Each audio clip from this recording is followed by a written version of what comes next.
வேணாண்டான்னு அவங்க அம்மா ஒரே வார்த்தை சொல்றாங்க, இல்ல நான் வரல வீட்டுக்கே வரலன்னு சொல்லிட்டாங்க. உன் வயசுனாடா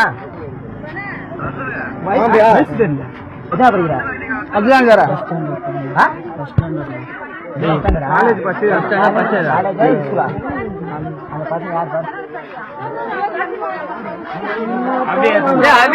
பொண்ணே சொல்லிட்டு கொஞ்சம் வருங்க. ஏய் தம்பி என்ன பண்ணலாம் அப்துல்லா कौन बुला लगा பாப்பா யார் கூட்டிட்டு வந்தாங்க உங்களை? எந்த அண்ணன் நாங்க அடி வாங்கி அந்த அண்ணன் தானே? பாப்பா யார் கூட்டிட்டு வந்தாங்க? டேய் कौन बुला लगा பசங்க